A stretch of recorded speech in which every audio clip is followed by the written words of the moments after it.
السلام علیکم دوستو، آج کا ہمارا موضوع ہے مخمس کسے کہتے ہیں۔ مخمس کا لفظ خمس سے نکلا ہے جس کے معنی 5 کے ہیں، مگر اصطلاح شاعری میں مخمس ایسی نظم کو کہتے ہیں جس کا ہر بند 5 مصروں پر مشتمل ہوتا ہے۔ پہلے بند کے 5 مصرے ہم قافیہ یا ہم ردیف ہوتے ہیں، اور اس کے بعد ہر بند کا 5واں مصرع پہلے بند کے ہر مصرے کا ہم قافیہ یا ہم قافیہ و ہم ردیف ہوتا ہے۔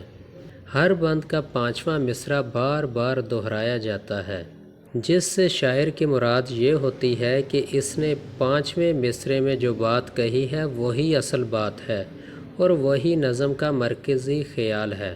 مخمس وہ مسلسل نظم ہے جس میں ہر بند 5 مصروں کا ہوتا ہے اور بندوں کی تعداد پر کوئی پابندی نہیں ہوتی۔ امید ہے آپ اس مختصر سی ویڈیو سے یہ جان چکے ہوں گے کہ مخمس کسے کہتے ہیں۔ تو آج کے لیے اتنا ہی، ملیں گے ایک نئی ویڈیو کے ساتھ۔ اللہ نگہبان۔